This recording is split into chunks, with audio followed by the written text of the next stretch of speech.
Bonjour à tous, je suis Teddy, responsable produit SoDataVis et bienvenue aujourd'hui dans ce nouveau Quick Tips dédié à la création d'un rapport. La création d'un rapport sera liée automatiquement à un tableau de bord. Donc pour cela, je vous invite à naviguer vers le tableau de bord que vous souhaitez lier à un rapport. Dans mon exemple ici, je me positionne sur le tableau de bord Quick Tips où vous le voyez, il y a différents types de widgets qui sont intégrés à ce tableau de bord. Donc là, dans mon exemple, je suis plutôt sur un cas d'usage orienté plutôt bâtiment connecté où j'ai quelques capteurs qui remontent des informations liées à la qualité d'air de mes bureaux. Donc pour accéder à la fonctionnalité rapport, il faut accéder du coup aux paramètres du tableau de bord. Les paramètres du tableau de bord ne sont disponibles que pour les utilisateurs de type administrateur. Ensuite, je vous invite à naviguer vers l'onglet Rapport. La création d'un rapport s'effectue selon trois étapes. La première étape, c'est bien entendu le choix de la fréquence du rapport. Ici, trois options s'offrent à vous. Une fréquence quotidienne, hebdomadaire et mensuelle. La deuxième étape consiste à définir le type de filtre que vous souhaitez appliquer à votre rapport. La première option consiste à utiliser le filtre global du tableau de bord comme filtre du rapport. Donc dans mon exemple ici, vous voyez dans mon filtre global que j'ai un filtre temporel sur les 7 derniers jours et que je n'ai pas de filtre sur mes objets ou groupes d'objets. La deuxième option consiste, elle, à s'appuyer sur d'un point de vue filtre temporel sur la fréquence du rapport. Donc là, si je suis sur une fréquence quotidienne, tous les jours, je vais avoir un rapport qui sera généré au format Excel et qui va me filtrer les données à J-1. Si j'étais en hebdomadaire, je serais à S-1 et en mensuel, bien entendu, M-1. Et deuxième étape, si vous le souhaitez là, dans cette option, vous pouvez, comme sur un filtre global au final, sélectionner le filtre, un ou plusieurs filtres sur des objets, groupes objets, modèles ou équipements. Donc quand je clique sur la zone en question, j'ai l'ensemble de mes objets, modèles, groupes d'objets et équipements qui sont présents.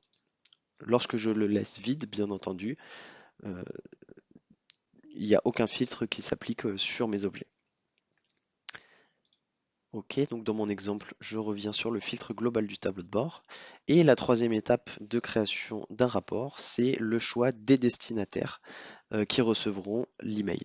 Donc là, deux champs s'offrent à vous également. Le premier, donc, c'est des destinataires plutôt internes, on va dire. Donc quand je clique dessus, vous avez l'ensemble en fait des utilisateurs avec leur adresse mail qui sont connectés et créés sur votre groupe client.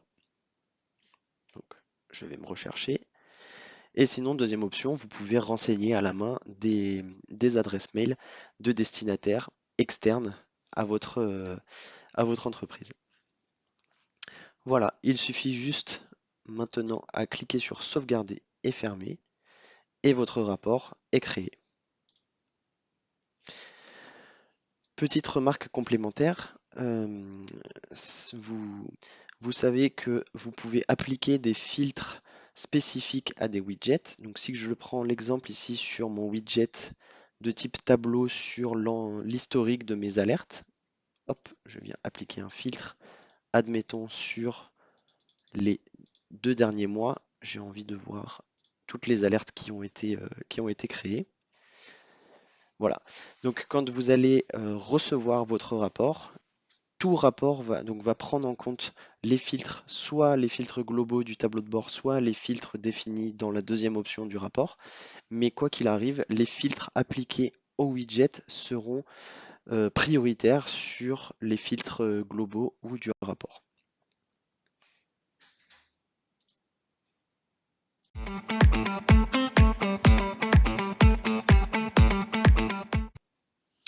Voilà, donc quand notre rapport est généré, les destinataires que nous avons donc paramétrés au moment de la création de notre rapport reçoivent un mail de ce type depuis l'adresse noreply@soem2m.com.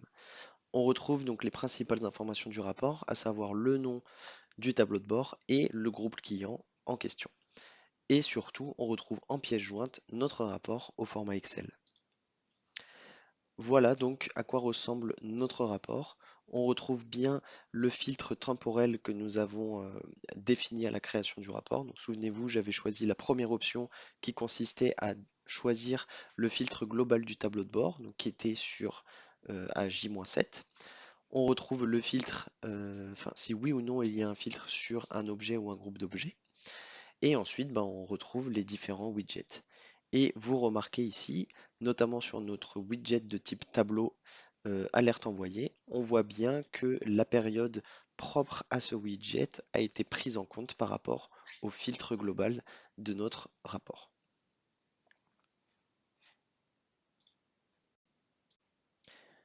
Voilà, donc ce nouveau Quick Tips dédié à la création d'un rapport touche à sa fin. Merci à tous de votre attention. Si vous avez la moindre question, vous pouvez contacter donc le support à l'adresse suivante, donc support@sinox.io. Voilà, donc merci à tous et à très vite sur les plateformes Sinox.